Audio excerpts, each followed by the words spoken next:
Good afternoon. Good afternoon, everyone. My name is Galila Gopa. I am an associate professor within the Department of OBGYN College of Medicine and the director of Global Women's Health Program. I'm also a member of the UIC Center for Global Health within the College of Medicine. Today, I have the distinct honor of introducing my collaborator, office mate, and someone I really look up to, Dr. Irina Buhimschi. Dr. Irina Buhimschi received her MD medical degree from Carola Davila University of Medicine and Pharmacy in Bucharest, Romania. She then completed her postdoc trainings at the University of Texas Medicine branch in Galveston, Texas. She later joined University of Maryland School of Medicine in Baltimore as a faculty, where also she got her first NIH award. The past 20 years, Irina has established successful large perinatal research programs in several institutions, including 10 years at Yale University and later becoming the director of perinatal research at Nationwide Children's Hospital in Columbus, Ohio. We are fortunate that Irina accepted her current position and joined UIC in January 2019 with her husband, Dr. Katalin Buhimschi, and she is currently a director in Division of Research and Perinatal Research Lab within here at UIC College of Medicine. Despite her transition, just right prior to COVID pandemic, she continued to demonstrate her research excellence and mentorship and develop new awards in a very short period of time, including she is a co-PI of the Birch program in the College of Medicine. The primary focus of Buhimschi Lab is on addressing mechanisms regarding clinical questions, including preterm labor, preeclampsia, or issues of maternal and neonatal morbidity, and using a basic science approach to solve clinical problems. She specifically utilized innovative technologies, proteomics, transcriptomics, and metagenomics technologies, and their validation in clinical application. The practical application of some of the research she's going to talk about today has been awarded Patent for Humanity Award from the United States Patent Trademark Office, and an award that is reserved for a game-changing technology that meets global humanitarian challenge. She has published over 200 peer-reviewed journals, and she is inventor of 12 patents. Most of all, Irina is not only an outstanding innovator, scientist, mentor, and leader, but remarkably generous, humble, kind person that embodies humanity in its finest. I had a first-hand experience of all this as my collaborator when we were working in introducing a point-of-care testing device in Ethiopia and Uganda, which she will be discussing today.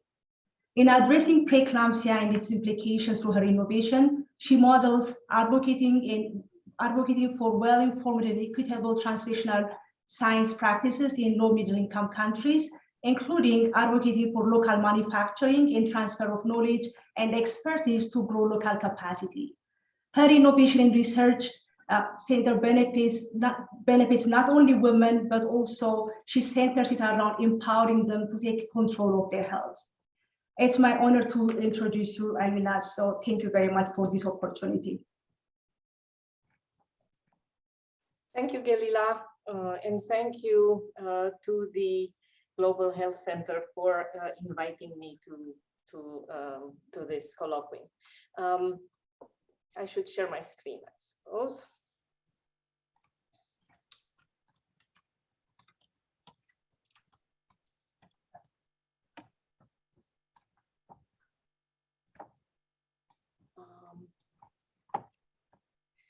Can you see?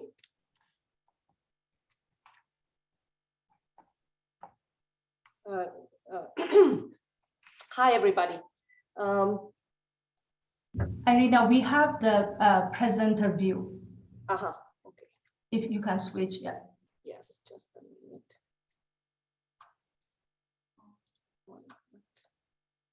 I'm sorry. It worked a minute before.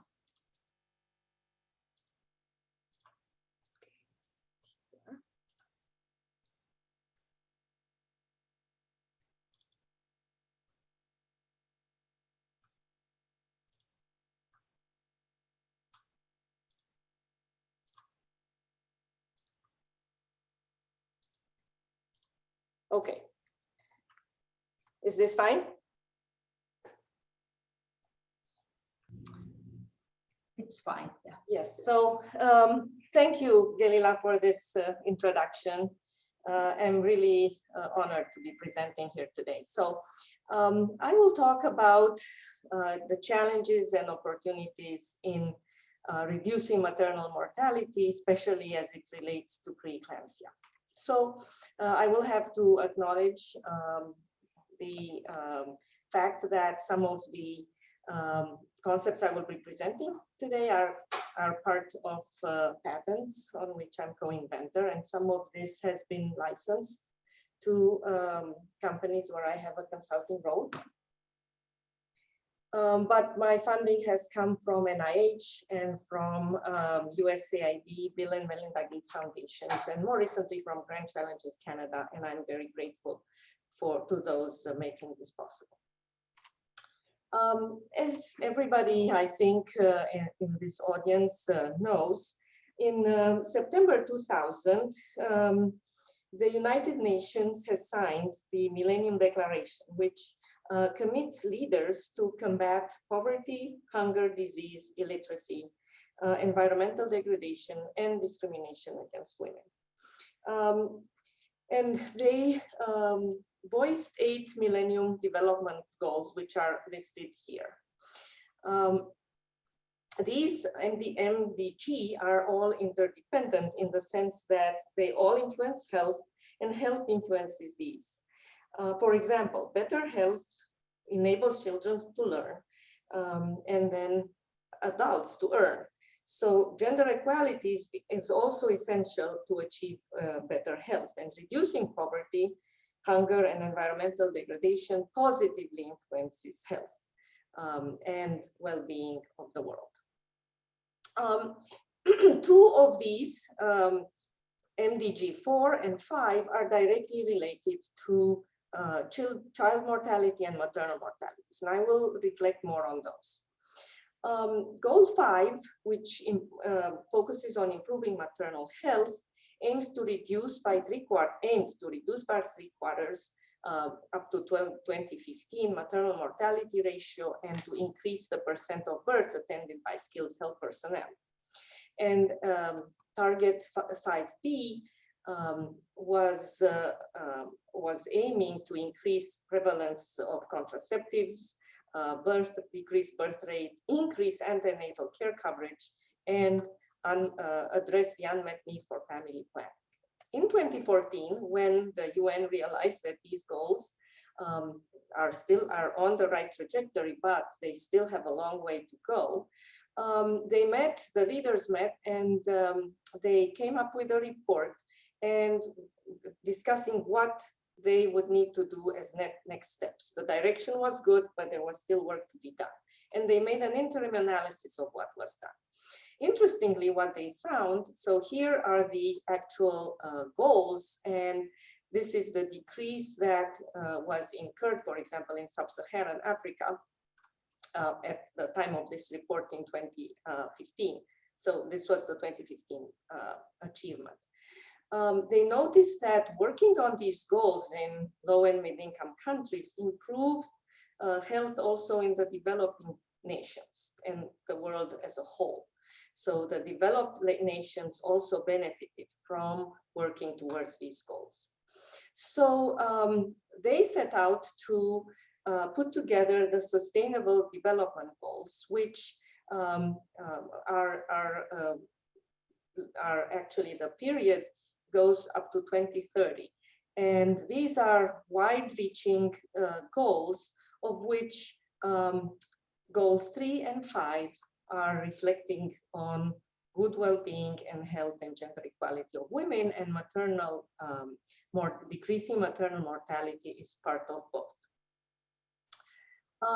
That said, we have wide disparities in the world in terms of maternal mortality ratio. So this is the world map that shows that 2 regions in the world are particularly affected by deaths of mothers during childbirth and the postpartum period. This is Sub-Saharan Africa and Southeast Asia.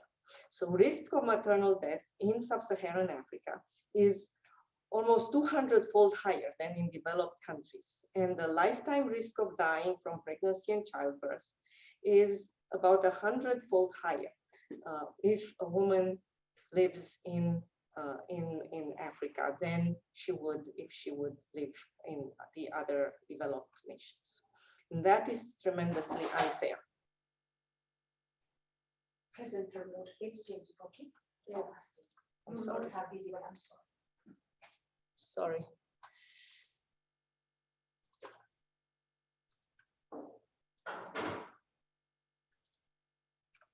Amazing. There's some No,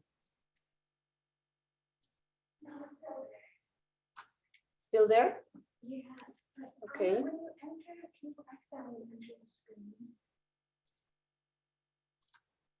All right. Okay. And display settings. Mhm. That's it. For some reason, you guys see the presenter view. We're trying to fix that. It's still in the presenter view, Irina. Maybe I need to do this. Let me try this. And Maybe stop sharing the full screen and share just. okay.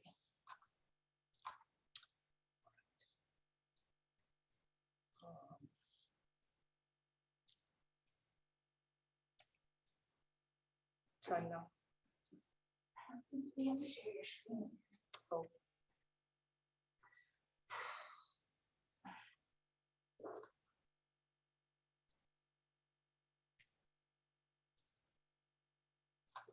Ah, I know what it was. Okay.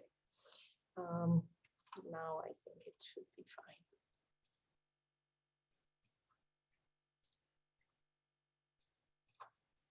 That's good. Right. Okay. Oh, it changed. It flipped again. When you start, it shows that you are, but I think. Okay. Let me try sharing my other screen. Maybe that's the reason.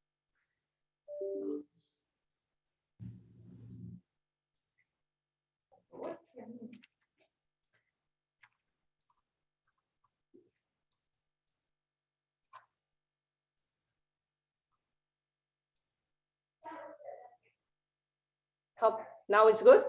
Okay. No, it's not. Sorry about that. I mean, it's still in the presenter view. I don't know what happens when you guys switch it. So.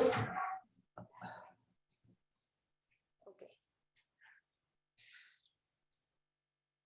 How's now? No, not yet.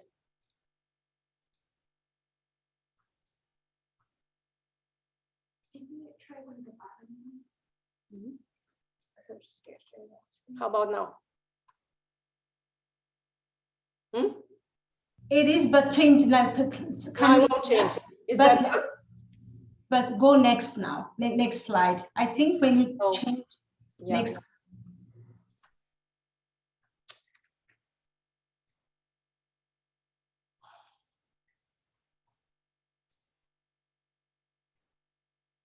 Thank you everyone for your patience as we are troubleshooting the. Okay. How is now? Now is presenter mode? Still in presenter mode. Can you go to the How is now? You could struggle with it. Let me see if you give me the slides to. Okay. Now it's good? It is, but hit next. Okay, good. Okay. That's good. Finally, sorry about that. I don't know. We don't know what happened. So, this is the most recent data where maternal, it shows that we are still not gonna hit the expected 70% target in 2030, with three possible trajectories: one that is better, one that is historically averaged in light blue, and the one that is worse. But the trend continues. So probably will have to work even further, not us, but our next generation. Interestingly, and important to note is that in the United States, the trend is upwards in maternal mortality, and that is contrasting to Canada. So I think this is something, although as you can see, we're far below the world target, it is something worrisome for the United States, but that's the subject of another talk.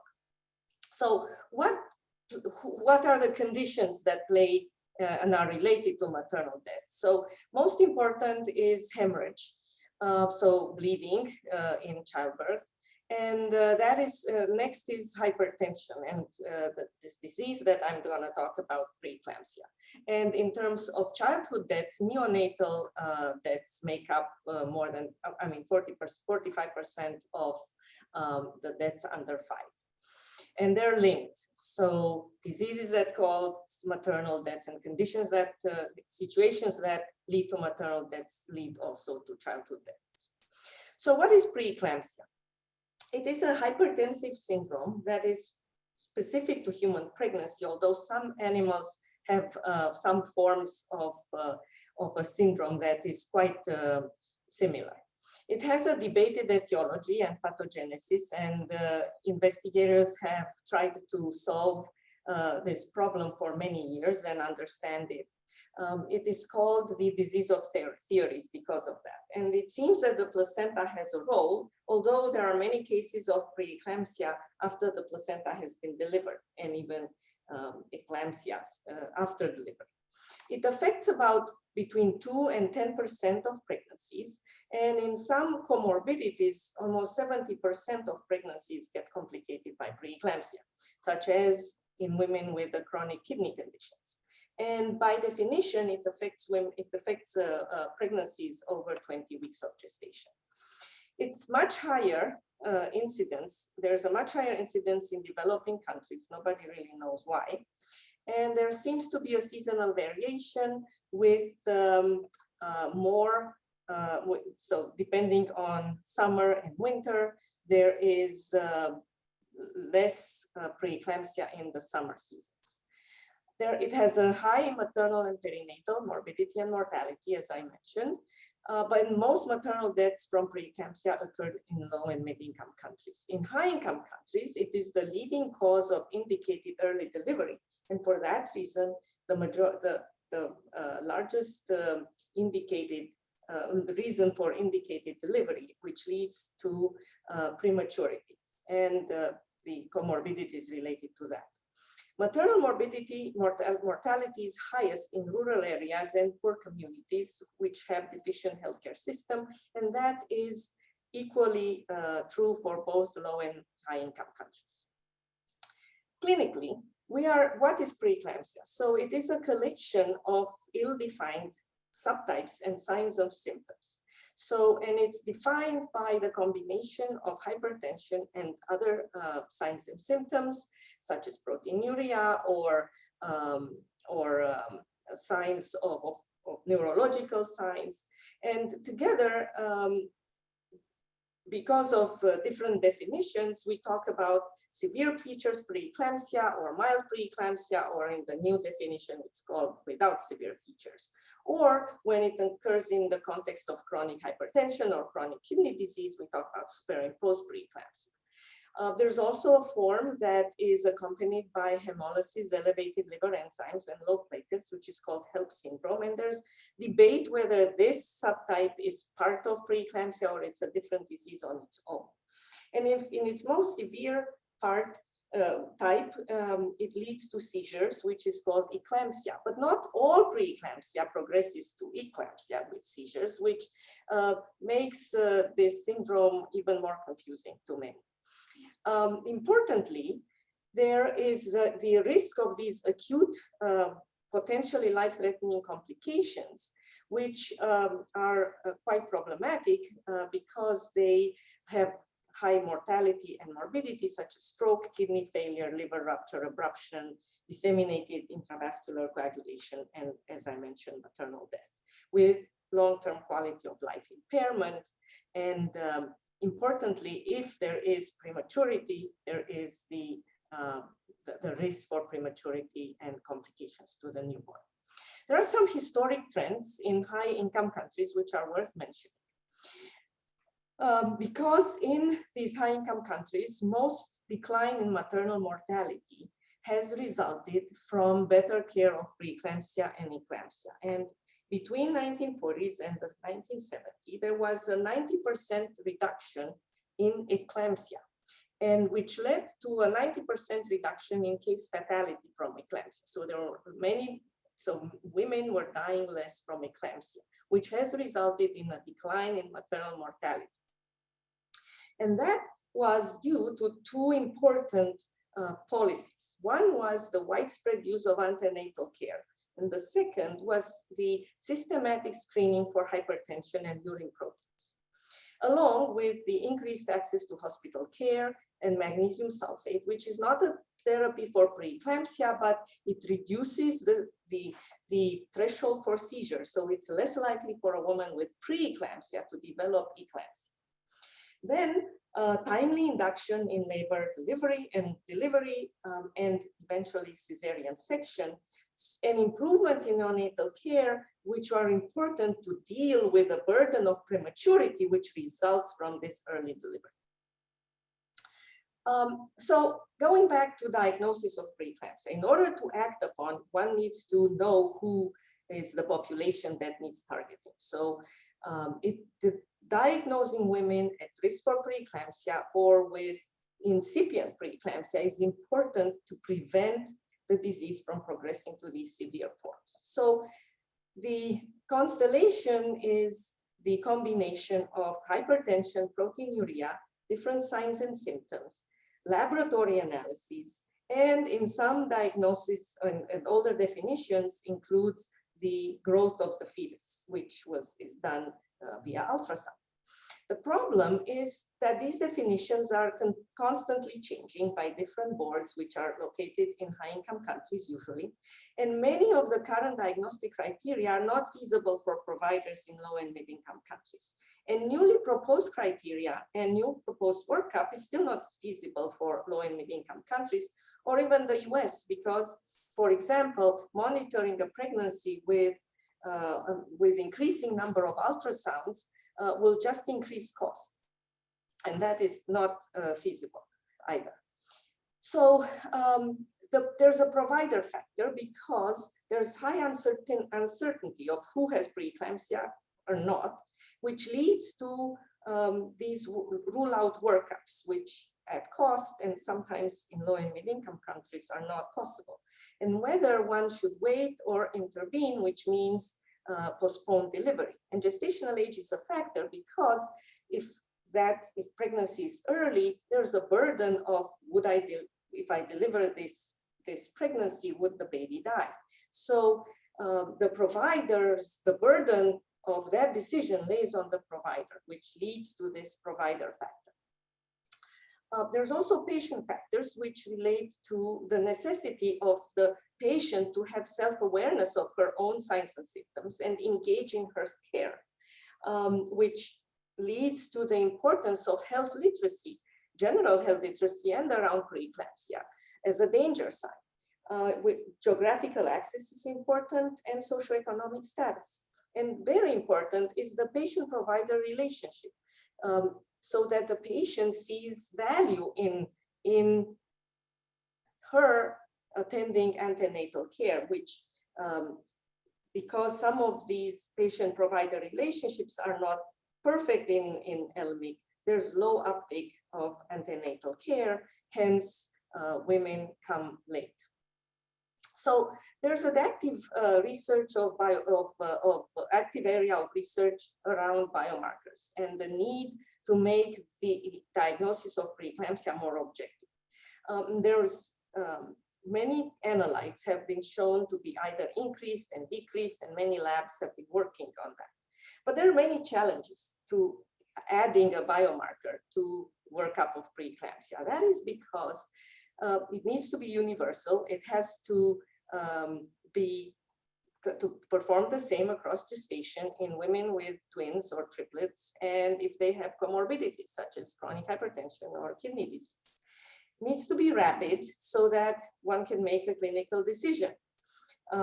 Needs to be practical, no blood sampling, no sophisticated instruments which are not feasible, and needs to be affordable in healthcare settings for developing countries, and needs to have a meaningful result so that patients and providers would know what to do if a certain result comes out. But there's no preeclampsia marker yet demonstrated feasible for rural low and mid-income countries so far. So the story I'm gonna tell, it's how I started working on this problem and trying to see if we could find something that could help. So in 2008, well, actually before that, I was working on proteomics, which is a technique that applies mass spectrometry to identify proteins and in very complex samples. So we worked with amniotic fluid, we work in blood, and at that time we were interested in looking at urine with the idea that perhaps urine harbors these biomarkers, which could be informative for preeclampsia. So we published a paper in 2008 that indeed, if one profiles by mass spectrometry urine of severe preeclampsia, one identifies a certain combination of proteins in the urine, which are not present in control women of the same gestational age, even if we normalize for protein. So these proteins were specific to severe preeclampsia, and they appeared in increasing number and intensity as the disease was getting worse. So I won't talk to you about the basic science around that and why, how we identified what these were, and I will spare you the gels that go along with that. But what ended up coming out of that was that we realized that some of these proteins were degradation products of other larger proteins, because simply we understood that the body cannot keep up with the protein load, as if pregnancy in these women has an inability to deal with shuffling of proteins. So we realized that preeclampsia, there's a link, could be a possible link between preeclampsia and protein misfolding, which, and I will tell you a little bit about that, which is a mechanism of defective protein homeostasis. So when proteins are made and the chains come out of the ribosomes, these proteins need to be folded in a proper state so that they can be shuttled where they need to perform their roles. If there are too many proteins made and not in the right place, then they get jumbled up. And that is called misfolded state. And these aggregates, and they form aggregates, and these aggregates are improperly cell trafficked and they deposit, causing cell toxicity and death. I mean, the most common form of protein misfolding is when you boil an egg, you actually get the egg white. That is of albumin misfolded, which is a totally different state than the protein sits. Protein misfolding diseases are important diseases, out of which the most studied is Alzheimer's disease, in which beta amyloid is the culprit protein. And many others, including cancer and atherosclerosis, now are thought to have some component of protein misfolding. And so my lab made the first link between preeclampsia and protein misfolding. And we're still working on understanding which are the proteins that misfold, how they misfold, how they're trafficked, and why that happens. But nevertheless, so we published a paper in 2014 where we described this link in the basic science idea. But we also put forth the idea that the amount of proteins that misfold could be detected by the affinity of this protein for a dye, which is Congo red, which leads to a protein, which leads to a property known congophilia, which is the affinity of these mumble jumble protein for this amyloidophilic dye, Congo red. So what is congophilia? As I mentioned, it's a dye which is incorporated in the disease definition of these misfolding diseases. So if preeclampsia is a misfolding disease, some of these proteins need to have affinity for this dye by definition. It was synthesized in 1800, so this dye is quite inexpensive, and it was first identified as a textile dye, so for clothes, for cotton especially, because it did not require a mordant, and so it was easy to use, and the AGFA patent was actually subject of a very interesting patent dispute, and there's an interesting story of why this is called Congo red, which has nothing to do with Congo. But in about 1920, this dye was used to stain amyloid dye in brains of patients who died of Alzheimer's. And so it is still viewed that Congo red is the king of dyes, especially for amyloid diseases. So the idea behind this was, if proteins in urine are aggregated, and preeclampsia is thus a disease where there is outpouring of misfolded proteins, these proteins should bind Congo red. So in the first experiment that we tried, we took urine of women with preeclampsia. Over here, these are 2 dots of women with preeclampsia mixed with Congo red dye, and these are normal pregnancy women. And this is a nitrocellulose membrane. So, and then we wash that membrane in hydrophobic wash, so in alcohol or methanol, so that the Congo red that is unbound to proteins washes away, and the large proteins that had Congo red accumulated will stay. So as you see, those from severe preeclampsia stayed in the membrane. And I came out with a coefficient as the percent of Congo red that stays after wash versus the one before wash. And so that is called the Congo red retention, and it's the optical density of these based on an image analysis, which I was doing in the lab. And we validated that in 600 women in the first study. And we realized that I actually had a very rapid test, which was better even than the proteomics test.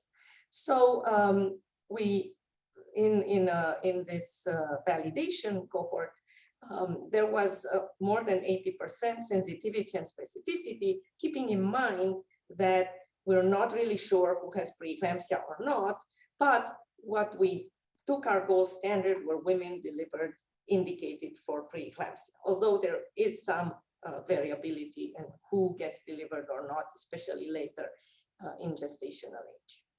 And so about that time, we took a trip in Pretoria because I was granted a grant from Grant Challenges from Gates Foundation to transition this test to a point of care test that could help women in low and mid income countries. And I realized that even this was too complicated for that setting. And that was really it was eye-opening to me working with this team there with Bob Pattinson, especially from Pretoria, the MRC unit. And about that time, I transformed that test into a point of care test that uses a reversed format in which, because as I mentioned to you, Congo red was initially identified as a dye for paper, for cotton, and cotton is in paper basically. If instead of putting the sample on a nitrocellulose, one puts the sample on a plain paper, basically any kind of paper, then Congo red would bind to paper first. But if it is bound to aggregates in urine, for example, of women with preeclampsia, those will migrate far. So one would create these large blotches in when urine of women with preeclampsia mixed with Congo red is placed on paper. And there's different degrees of pinkish and migration depending on severity of the disease. So I came up with a little kit, which I was making them in the lab with things that were very easy to procure. And we transformed this in a point of care test that required no washing, and the result was available in actually 3 minutes. So we validated that when I was in Ohio in a triage study by nurses, which were doing this at the point of care, and they were reading this test. And this test the paper test had about the same sensitivity and specificity as the nitrocellulose, and it was in a real life unselected cohort. And it was better actually than urine tests and serum tests from the same population, and also from clinical tests. So these are the ROC curves of the Congo red paper test versus, for example, 24 urine proteins in the Ohio study. So from here, the problem was that not all papers worked. So when that paper we were using, which was Avery label paper, when the Avery company changed their supplier, we realized that my test was not working anymore. So we said, this is beyond what I know how to do. So we transitioned that to a commercial entity because at the time when I was at Yale, it was subject to 3 patent applications. And they actually started a startup. And that's Just Vision. It was initially a Yale startup, which transitioned that and brought their own input into a point of care test that comes in a pouch, and it's all in one. And it's now in the process of filing for FDA. But my role is to make sure that should this see the light of day as a diagnostic test for preeclampsia, that all women around the world have access to it. So I was also fortunate to receive a grant from USAID to test one of the initial prototypes of that the company produced in low and mid income countries. And we did this in South Africa, Mexico, and in Bangladesh, and where providers were conducting this test at the point of care in a similar way, but in a tertiary hospital. And so we enrolled in those studies about, for example, more than 2,000 women overall in the 3 studies. And it was a triage study, a case control, and a longitudinal study. And these are some of the pictures in the units where we conducted our study. And the results of the case control were published at the beginning of this year. And this is the test. And so this is the result of a woman with severe preeclampsia and milder form of the disease. And these were negative tests. And so the actual provider or the person conducting the test was simply looking at the pattern and was circling this type of, and that was the test result. And what we have learned though was that what was interesting, and when we compared the distribution, for example, of the patients in Ohio, for example, and the patients in Pretoria that we had in these 2 studies that were in the same time, we realized that the patients in Pretoria were significantly sicker. I mean, much sicker than the patients in Ohio, although we were looking at 2 tertiary care facilities. And almost more than a third of patients in Pretoria had these alarmingly congophilic tests. They were screaming red, which we seldom see them in the US. Importantly, in Pretoria, we saw that women who had potentially life-threatening conditions have a higher percentage of these. So we were able to see, although the majority of women had positive tests in Pretoria, we were able to see a gradation with severity of disease, especially for women who require immediate intervention and attention. And we're talking about eclampsia, impaired consciousness, cardiomyopathy, pulmonary edema, acute renal failure. So really things that are bad. So what we learned was that women that reach these facilities are quite ill. And so we need to intervene much earlier. And so can we do this at a lower level of care? And that's the question for our next step. And also we learned that these new diagnostic criteria create confusion. So many women, for example, that were enrolled in Mexico or in Ohio were diagnosed with preeclampsia just on the basis of elevated blood pressure and headache, but they actually probably did not have preeclampsia, they had gestational hypertension. So how do you interject a biomarker or a test in this workup when each of these settings has a different combination of criteria that providers use? So there is an increased need for uniformity of definitions across the world. So I will talk about, these are my last slides, about the current funded study by Grand Challenges Canada, where we aim to determine the facility level prevalence of urine chondrophilia in women that are triaged for preeclampsia in Ethiopia and Uganda. And we plan to compare the frequency of encountering a positive test at antenatal care clinic, which is the lowest level of care, secondary hospital and tertiary hospital, along with ancillary studies where we want to understand the workup of preeclampsia in low and mid-income countries and what can be done at each settings, and also patients and provider attitudes related to health literacy and especially provider inertia. We noticed that providers were not referring patients or treating patients despite them being hypertensive because they were the levels of hypertension that they were seeing, they were pretty immune to blood pressures of 160 because what they were concerned only if it was above 200. So also they couldn't deal with many of these situations. So assessing facility readiness in diagnosis, transfer or treatment is also important. So for this study, we plan to enroll almost 5,000 women at these different types of healthcare centers. And in total, we will look at 28 healthcare facilities. And it is a large study and it is quite ambitious. But I am fortunate that being at UIC, I have found amazing partner in Dr. Doba.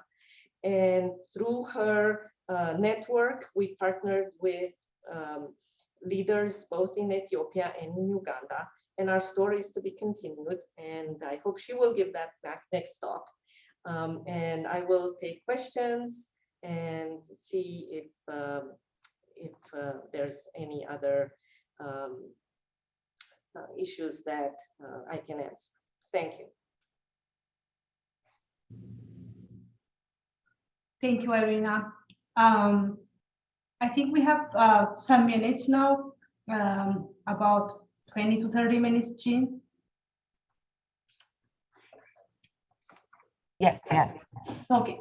So I think Judy has a comment posted on the question. Maybe Judy, would you mind like maybe going through your question in comment? Sure. Yes. Can you hear me? Yes, Dr. Singleton, thank you. Yes, thank you. Thank you so much for your presentation. It was really interesting. My question points to, I'm very happy that you pointed out policies that help to decrease maternal mortality and preeclampsia. And my first question is, were these global policies? My second question is, what happened to these policies? Were they relaxed by governments?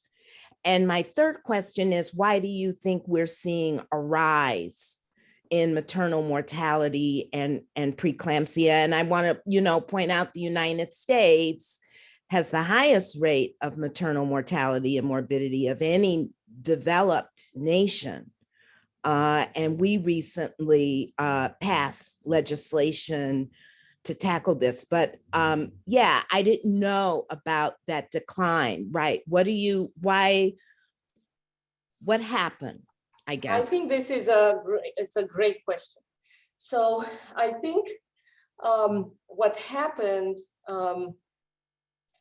was that some measures were put in place. We learned more about the disease, and about many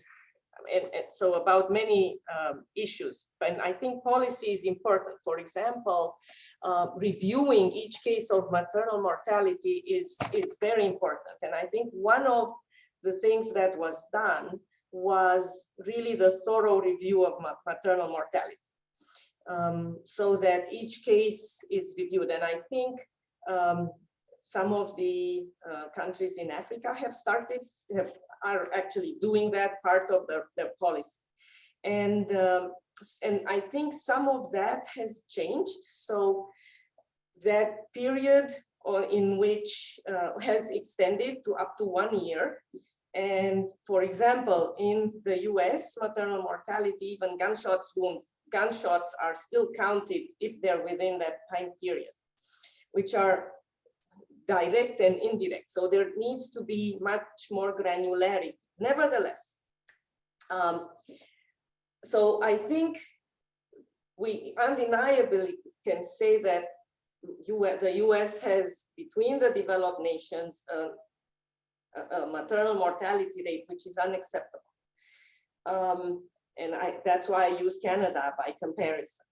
And so some of it, I think, reflects the inequalities we have among, especially that relate to socioeconomic status, which together with those are linked with health literacy and access to healthcare, quality healthcare. So there's a large proportion of women in the United States and who live in healthcare deserts. And I had slides with that, but I tried to keep my presentation short. I think that's another discussion. These healthcare deserts, so there's women in the United States that need to travel 200 miles to see their OB/GYN. Assuming one has enough healthcare literacy to understand why she needs to take the trip, how do you explain and how do you provide this quality healthcare in these undersourced areas? And we talk about low and mid-income countries, but we need to also go back and look at the United States and not hide ourselves between the idea that we are a high-income country, because the inequalities that are in the United States sometimes are even more dramatic. I come from Romania, and I can say that there is inequality, but the level of inequality is higher in the US. And then, for example, in Europe, Western Europe, and even Eastern Europe. So how do we, and it's also it's a large country. The US is a large country and it has geographical challenges. So I think we need to go back to the causes of maternal mortality in the US. So the number one is now starting to be cardiovascular morbidity. Women who have children are older and they have more comorbidities. There's increasing obesity, diabetes.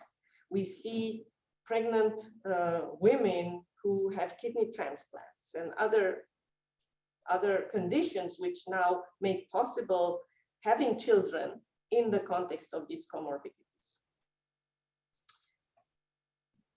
Thank you.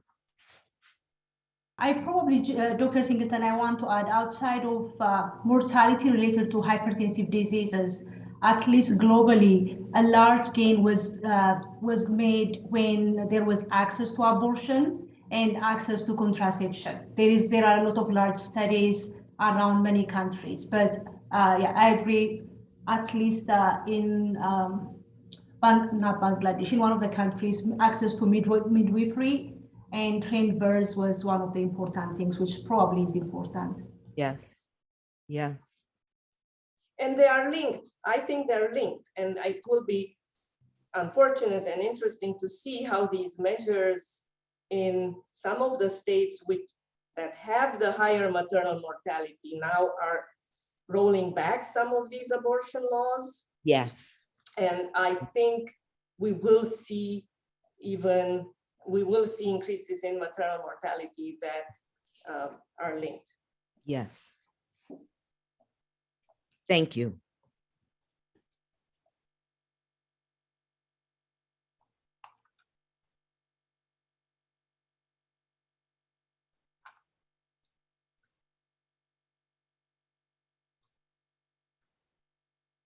Any other questions?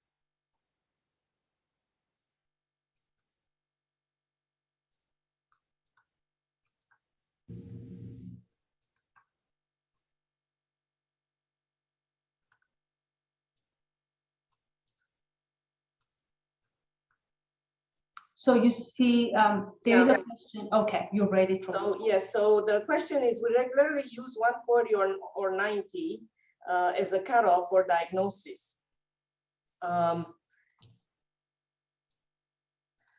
For a woman who would have a blood pressure of 105/68. So is the increase significant or not? It's a very good question. And that's why we need something else than blood pressure. I think blood pressure is notoriously by itself not a good way to diagnose preeclampsia, either by an absolute cutoff or by a change, especially because now many women have chronic hypertension. But also, as you mentioned, individual women have different working levels of blood pressure. So would an increase in 20 centimeters of mercury be significant for somebody? This goes back to the definition. We have these definitions which have been imported from old cardiovascular disease. And that's why proteinuria was a conjoint diagnostic criteria. But recently, proteinuria was taken out. So now we rely basically on symptoms plus hypertension. And now the weight of blood pressure is much more. Now also, the criteria for what's hypertension has changed. So now we're talking about even lowering the cutoff for hypertension. And I know our community is trying to ask the question, would that matter for preeclampsia? What happens in the US, for example, is that there is much more workup that needs to be done.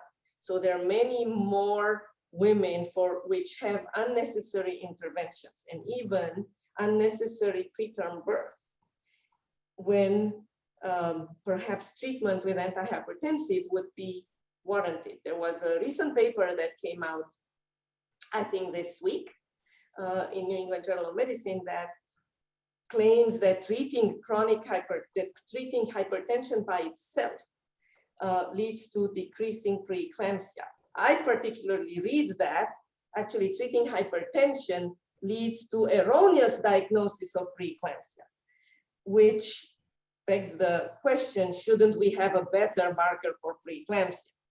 But I think these are very interesting questions, and they relate to the fact that we don't really know what the disease is and why it actually creates hypertension in the first place. Catherine has a question. Yes, hi, how are you? It's kind of a weird question, and it's partly because I'm getting into like the whole Elizabeth Holmes stuff, and then you had mentioned that the testing that you had done, it was working, and then there was a change in the paper and that affected the results, and then you had to make changes from there. So what things are you doing currently, or how are you thinking about both I don't want to say credibility, but like the making sure the tests are appropriate in this way, and also in the context of the community that you're working in to make sure that there's trust in what you're doing, like with what has happened in the past. Absolutely. I mean, I think that is unfortunate, and it's, as you said, that story decreases the trust in medical research, but it's, you know, I think that crazy people are everywhere. In terms of my story, one of the things I realized is that I don't know. When I started reading about paper as a diagnostic medium, I realized that the complexity of paper and what is known from paper manufacturing is beyond what my specialty is. So I actually went to experts, and they were two experts. So one of the things I did was not rely entirely on myself. So one of the things that Elizabeth Holmes did is she was controlling everything. So you have credibility when other people repeat what you do. So for example, I didn't show today, but there's at least 10 studies that have repeated independently the nitrocellulose test and published that it repeated. There's one study that repeated the paper test and build their own variation of it. So I believe that things that are working, they will take legs and then have uptake. People will use it. Whereas things that don't work ultimately will die out. But I also think that there's a possibility that a diagnostic test will be made so people will make money from it, which happens many times. For example, with immunoassays, you market something that is expensive to sell an instrument, and that's unfair. So I think what we're trying to do is to look at what and how maybe we need to change what we need in order to make a diagnostic test that not only works in the hands of others, so not necessarily mine, but also that can be manufactured locally. And so it would empower the local community. So I doubt Elizabeth Holmes would have spun out laboratories in the entire world. Right. Great, thank you. I mean, there is a question for you if you're hiring. I think she's just running out, so yeah, we will reach out to her. Yeah. Okay. I don't see any more questions, comments. I think it was a really good presentation. Thank you. And again, thank you for the invitation. And I'm glad the discussion was actually important. Thank you very much, Irina. I just want to, I'm tasked in sharing with you. Thank you for your presentation, Irina, in discussion. As always, it's always fun to talk science with you. The next meeting, colloquium, would be in May, and the title is, as you displayed here, Reimagining Mental Health Care for Refugees in Resettlement. Wonderful speakers, so I hope all of you can join us next month as well. So we are officially done. Thank you, everyone. Thank you, everyone.